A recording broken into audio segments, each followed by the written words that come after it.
नमस्कार, सुदर्शन न्यूज देख रहे हैं आप। मैं हूं आपके साथ दिव्या सिंह। चलिए बुलेटिन की शुरुआत करते हैं। दिल्ली में डॉक्टर BR अंबेडकर ऑडिटोरियम में मंगलवार की शाम सेवानिवृत्त मेजर जनरल GD बख्शी की किताब हिस्ट्री ऑफ हिंदुस्तान की लॉन्चिंग हुई है। आपको बता दें कि हिस्ट्री ऑफ हिंदुज्म की लॉन्चिंग हुई है, जिसमें उन्होंने बताया है कि 9,500 साल पुराना हिंदुज्म तस्वीरों के जरिए बताया है कि हिंदू महिलाएं मांग में सिंदूर और हाथ में चूड़ियां पहनती थी। इस अवसर पर राजीव मल्होत्रा, विवेक कौल, प्रतीक शर्मा और मधुसूदन सिंह मौजूद रहे हैं। आपको बता दें कि general GD Bakshi Jammu and Kashmir Rifles में थे। उन्हें कारगिल युद्ध में एक बटालियन का कमांड करने के लिए विशिष्ट सेवा पदक से सम्मानित किया गया है। आज मेजर जनरल GD बख्शी साहब ने किताब का लॉन्च किया है। हम बात करते हैं खुद बख्शी साहब से। सर, आपने जो किताब लॉन्च किया हिस्ट्री ऑफ हिंदुज्म, क्या उद्देश्य है इस किताब का लिखने का आपको? देखिए साहब, हमें कहा जाता है कि हिंदूज हिस्ट्री नहीं जानते, न लिखते हैं। ठीक है, तो ये साबित करने के लिए कि हाँ साहब, हम अपना इतिहास खुद डॉक्यूमेंट कर सकते हैं, अंग्रेज़ों की ज़रूरत नहीं। और ये सबसे प्राचीन धर्म है इस प्लैनेट पे। ये इसका उदय हुआ था इंदस सरस्वती घाटी सभ्यता में, और वो रेडियो कार्बन डेटिंग हुई है 9,500 साल वर्ष पूर्व। ठीक है, तब से ये सभ्यता चली आ रही। तभी इसे हिंदू धर्म तो नाम दिया था पर्शियंस ने, क्योंकि वो सिंधु को हिंदू बोलते थे, तो तब से उन्होंने हिंदू बना दिया। असली हमारा नाम सनातन धर्म, सनातन मीन्स इटर्नल, निरंतर चले आने वाला। और 9,500 साल रेडियो कार्बन डेटिंग, उससे भी कहीं पुराना है ये धर्म, और लगातार वैसे ही चला आ रहा है। सिंधु घाटी में आपको सील्स मिली हैं जहाँ लोग ध्यान मुद्रा में बैठे। वहाँ पे योगा की टेराकोटा की फिगराइंस और डॉल्स मिली। लोग योग कर रहे थे आज से 9,500 साल पहले, और निरंतर चला आ रहा है। वहाँ पे स्टैचूज़ मिले हैं औरतों के, जिनके माथे पे बिंदी और मांग में सिंदूर है, जिनकी चूड़ियाँ यहाँ से यहाँ तक हैं। निरंतर चला आ रहा है। शिवलिंग मिले हैं, हवन कुंड मिले हैं, यूप मिले हैं, जो सैक्रिफिशियल पिलर जिसको कहा जाता था। मतलब निरंतरता है। एक तो एंशंट है, एंटिक्विटी है, cultural continuity of an amazing order, amazing order. ये बहुत हिंदू धर्म की, सनातन धर्म की ये क्वालिटी है। और मैंने तो ये कहा है कि हमें बैक टू द वेदास जाना चाहिए। हमारे जड़ें वेदों में हैं। जो भी हमारे सुधारक आए, जो भी हमारे संत आए, जैसे Adi Guru Shankaracharya, back to the Vedas, Vivekananda back to the Vedas. ठीक है, तो हमको back to the, Shri Aurobindo back to the Vedas, Maharishi Mahesh योगी, श्री श्री रवि शंकर, ये सब कह रहे हैं हमारी जड़ें वेदों में हैं, हमको वहाँ जाना अनिवार्य है, वहाँ जाना अनिवार्य है। और मैं कहता हूँ बैक टू द फॉरेस्ट्स। अब हम सारे रिजर्व फॉरेस्ट में तो नहीं जा सकते, लेकिन हर गांव, हर शहर, हर महानगर में 1, 10, 20, 30 हम छोटे छोटे फॉरेस्ट पैचेस बनाएं, जहां हम केवल छोटा सा हॉल बनाएं, जहां बैठ के हम ध्यान करें तो हम अपनी जड़ों पे पहुंच जाएंगे। और ब्रह्म का अनुभूति जो हमें उन वनों में हुई थी सरस्वती के, वो आज अपने वनों में हम करें। तो it will stop global warming, sequester carbon. ठीक है, और वापस हमको कूल करेगी हमारे तापमान, और हमारे मनों को शांति देगी, और हमें अपनी जड़ों पे वापस ले जाएंगे। Back to the forest, back to the Vedas. आपने आज जिक्र किया रोटी बेटी का आना था, तो क्या इसमें जो धर्म परिवर्तन कब से शुरू हुआ है, इसका जिक्र किया आपने? देखिए, मैंने पूरा ट्रेस किया है। आपकी जो हिस्ट्री है वो शुरू होती है वेदों से, फिर जाती है अपना हमारे उपनिषद, आरण्यक, उसके बाद हमारे एपिक्स रामायण महाभारत, उसके बाद हमारे पौराणिक काल, उस पे जाती है। और पौराणिक काल में हम वनों को छोड़कर शहरों में आए, और जब से हम शहरों में आए तो हमारी जो है पतन शुरू हुआ, क्योंकि हम मटीरियलिस्ट बन गए, हम चाड़वाक बन गए। हम में से कुछ लोग, ये सब कुछ है वो यही है साहब, ना आत्मा ना कुछ नहीं ये वो। तो हमारा पतन हुआ। तब हमारे पे जो विदेशी आक्रांता आए, 4 सदी उन्होंने हमारा जो सत्यानाश किया, जो मंदिर लूटे, जो औरतों की इज्जत लूटी, जो कत्लो गारत किया। 100 मिलियन भारतीय नागरिक मार डाले थे उन लोगों ने। और वो मतलब that is the Hindu Holocaust. ठीक है साहब, लेकिन खुशी की बात यह है कि इन्हीं हिंदुओं में जब फिर जागृति आई तो गुरु गोविंद सिंह जी के नीचे पंजाब में, छत्रपति शिवाजी महाराज के नीचे असम में, और फिर अपने लचित बुरपुखान जनरल असम में, इन्होंने 100 वर्षों में मुग़ल राज को उखाड़ फेंका, सर्वनाश कर दिया मुग़ल साम्राज्य का, और हम उनसे आज़ाद हो गए थे। फिर अंग्रेज़ आ गए चोरी छुपे, उन्होंने हमारा नुकसान बहुत किया, और उनसे भी देखिए आज़ादी फिर आखिरकार हमने लड़ के ली। ये अहिंसा से कोई आज़ादी नहीं मिली। और हैरत की बात यह है कि जिस देश ने 4 सदी इतनी मार काट सही हो, इतना नुकसान सहा हो, वो अहिंसा की बात कर सकते हैं। जैसे हमने किया था मुग़लों का हाल, वही हाल अंग्रेज़ों का करके भेजना चाहिए था। ये तो अब गांधी जी आ गए और शांति और अहिंसा के नारे हमको लगाने लगे, और उन्होंने बोला अहिंसा परमो धर्म। लोग भूल गए कि ये महाभारत के शांति पर्व का वाक्य है। पहला हिस्सा नहीं बोला जाता, पहला हिस्सा ही बोलते हैं, दूसरा नहीं। अहिंसा परमो धर्म, धर्म हिंसा तथैव च। लेकिन धर्म की रक्षा के लिए हिंसा उससे भी ज़्यादा अच्छी है और उत्तम है, ठीक है। तो ये हमको गुमराह किया जा रहा है, हमको मिसलीड किया जा रहा है। इसलिए अपना धर्म जानना, उसको समझना बहुत अनिवार्य है। धन्यवाद। तो जीडी बख्शी साहब थे जिन्होंने अपने किताब को लॉन्च किया, और सुदर्शन न्यूज़ से इन्होंने खास बातचीत की। कैमरामैन चंदन के साथ सौरभ तिवारी, सुदर्शन न्यूज़, दिल्ली। और चलिए अब आगे बढ़ते हैं। हरियाणा किसान आंदोलन पर कंगना रनौत की टिप्पणी पर पूरे देश में विपक्ष भाजपा को घेरने में लगा है। हिमाचल प्रदेश विधानसभा के मॉनसून सत्र से पहले दिन कंगना रनौत के बयान को लेकर काफी बवाल हुआ है। सत्ता पक्ष ने सदन में बयान को लेकर निंदा प्रस्ताव लाया, तो वही बयान को किसानों का अपमान बताया है। हालांकि लिखित में प्रस्ताव न मिलने पर विधानसभा अध्यक्ष ने इसे स्वीकार नहीं किया, लेकिन पक्ष और विपक्ष ने बयान को लेकर एक दूसरे के खिलाफ नारेबाजी भी की है। कंगना रनौत के बयान को सीएम सुखविंदर सिंह सुक्खू ने किसानों का अपमान बताया और कहा कि अन्नदाता का अपमान करने का किसी को अधिकार नहीं है। कांग्रेस पार्टी इस बयान की निंदा करती है और सदन के भीतर भी संसदीय कार्य मंत्री ने निंदा प्रस्ताव लाया था। बीजेपी ने भी कंगना रनौत के बयान से किनारा किया है।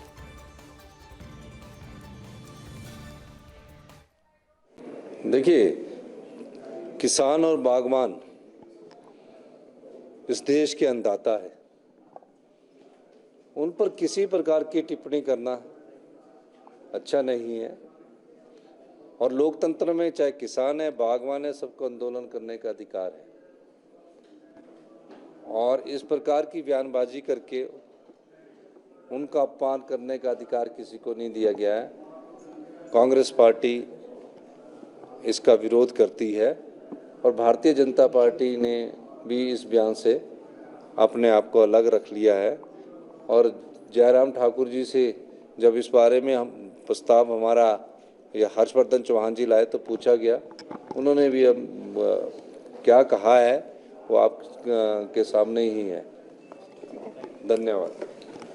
देखिए, और चलिए अब आगे बढ़ते हुए बात जम्मू कश्मीर की करेंगे। जम्मू कश्मीर में पहले चरण के मतदान वाले 24 निर्वाचन क्षेत्रों के लिए कुल 280 नामांकन दाखिल किए गए हैं। मंगलवार को नामांकन का आखिरी दिन था। दिलचस्प बात तो यह है कि सबसे कम नामांकन श्री गुफवारा और बिजबेहरा निर्वाचन क्षेत्र में दर्ज किए गए हैं, जहां पर केवल 3 उम्मीदवारों ने अपना पर्चा दाखिल किया है। तो पहले चरण के नामांकन के लिए मतदान के लिए यहां पर नामांकन हुआ है। श्री गुफवारा बिजबेहरा में सबसे कम नामांकन यहां पर हुआ है। 3 उम्मीदवारों ने यहां पर सिर्फ नामांकन भरा है।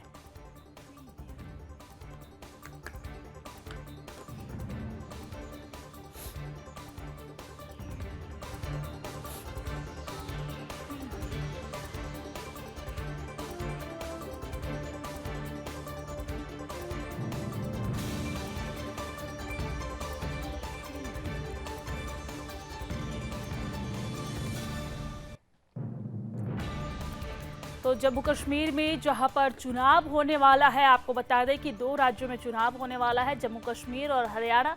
तो जम्मू कश्मीर में चुनाव के मद्देनजर सियासत पूरी तरीके से तेज है, बयानबाजी का दौर तेज है। इसी बीच पहले चरण के मतदान के लिए नामांकन पूरा हो गया है, लेकिन सबसे बड़ी बात यह है इस नामांकन में कि श्री गुफवारा और बिजबेहरा में सबसे कम नामांकन हुआ है। दर्शकों, आपको बता दें कि यहां पर सिर्फ 3 उम्मीदवारों ने नामांकन भरा है।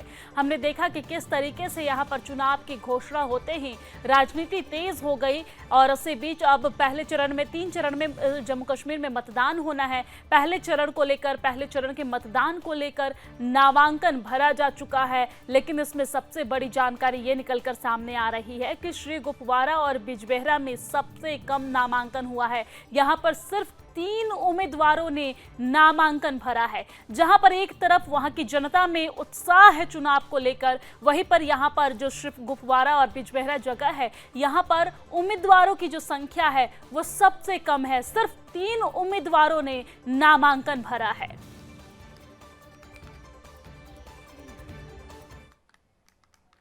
चलिए आगे बढ़ते हुए बात मध्य प्रदेश के कर लेते हैं। मध्य प्रदेश के छतरपुर में हुए पत्थर कांड के आरोपी शहजाद अली को पुलिस ने गिरफ्तार कर लिया है। शहजाद अली पर कई केस भी दर्ज है। पत्थरबाजी कांड के नाम सामने आने के बाद से उसके काल करनावे सामने आने लगे, यानी कि उससे पहले जो उसने अपराध किए थे वो तमाम अपराध निकलकर सामने आने लगे। उस पर 10,000 का इनाम रखा गया था। वो पत्थरबाजी के बाद से ही फरार चल रहा था और उस दौरान प्रशासन ने उसके अवैध मकान को जमींदोज कर दिया था, यानी कि ध्वस्त कर दिया था। जानकारी के लिए आपको ये जानकारी दे दें कि उसके खिलाफ लुकआउट नोटिस भी जारी किया गया था। साथ ही उसके विदेश भागने की संभावना भी जताई जा रही थी। वहीं उसकी गिरफ्तारी के लिए उसके विभिन्न ठिकानों पर छापेमारी की जा रही थी। अब पुलिस ने उसे जिला अदालत के सामने से गिरफ्तार किया है। आपको ये बता दें कि मुस्लिम समाज की तरफ से ज्ञापन देने के बहाने हजारों की भीड़ लेकर जाकर शहजाद अली ने छतरपुर कोतवाली पुलिस पर हमला किया था।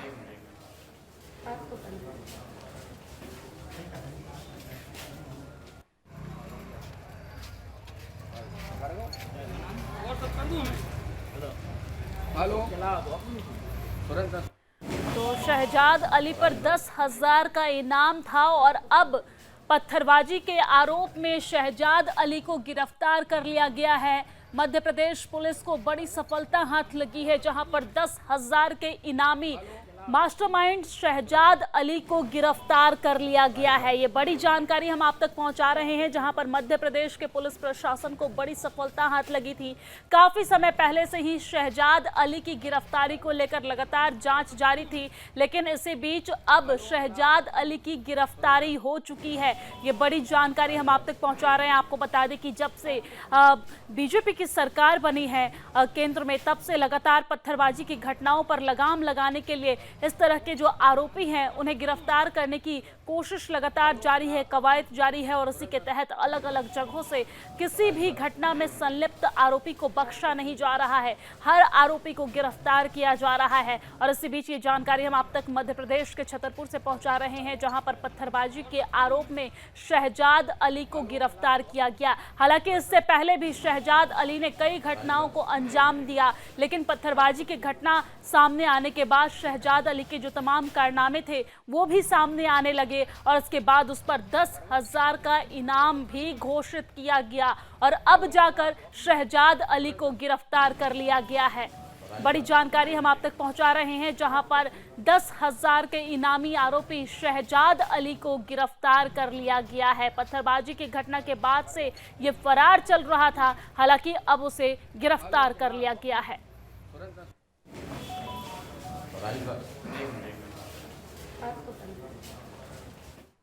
और अब बात करेंगे मध्य प्रदेश के भोपाल की। मध्य प्रदेश के भोपाल के आदमपुर छावनी गांव के पास से बजरंग दल के कार्यकर्ताओं ने गोवंश से भरे 2 ट्रक को पकड़ा है।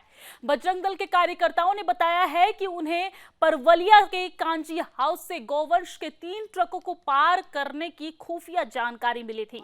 सूचना के आधार पर बजरंग दल ने तीनों ट्रकों का पीछा किया और जिससे एक ट्रक चकमा देकर भागने में सफल हो गया, जबकि गोवंश से भरे 2 ट्रकों को आदमपुर छावनी में रोक लिया गया। बजरंग दल को ट्रक चालकों ने दो तरह के गोलमोल जवाब देते हुए पहले कहा कि यहां गौशाला में छोड़ने के लिए ले जाए जा रहे हैं इन गोवंशों को। वहीं दूसरा जवाब ट्रक चालक की तरफ से ये दिया गया कि गोवंश को शहर के बाहर यहां जंगलों में छोड़ने के लिए ले जा रहा हूं।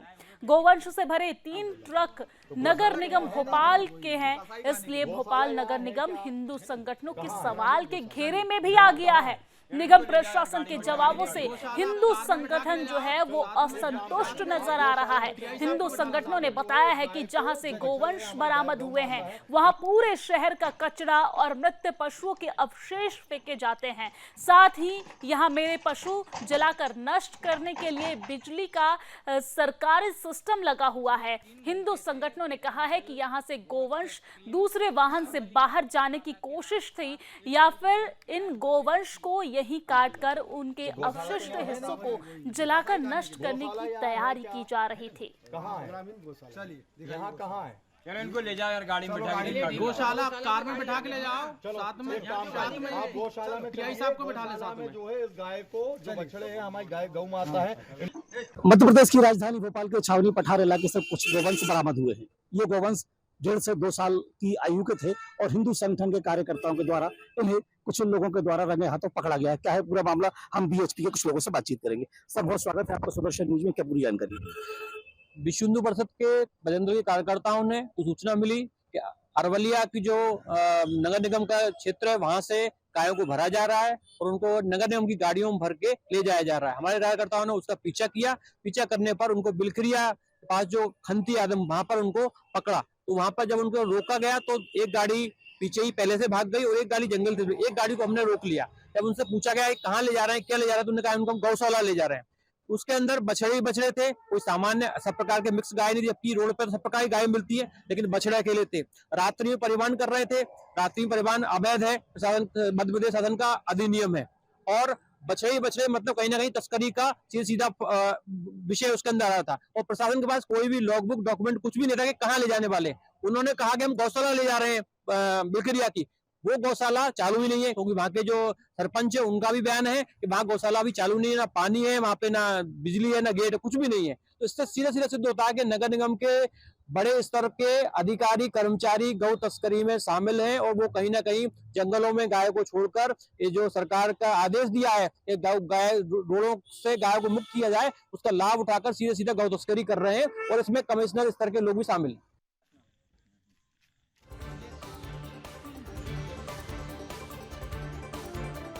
गौशाला के आसपास इर्द गिर्द नजर गड़ाए हुए बैठी थी। बोला था तो गौशाला तो यहाँ है नहीं, कसाई खाने के लिए गौशाला यहाँ है क्या? है ना, कहाँ है? ग्रामीण गौशाला। चलिए यहाँ कहाँ है? चलो इनको ले जाओ यार, गाड़ी में बैठा के गौशाला कार में बैठा के ले जाओ। चलो साथ में आप गौशाला में टीआई साहब को बैठा ले साथ में। जो है इस गाय को। और इस बुलेटिन में फिलहाल के लिए इतना ही, लेकिन देश और दुनिया की तमाम खबरों के लिए आप देखते रहिए सुदर्शन न्यूज। जय हिंद।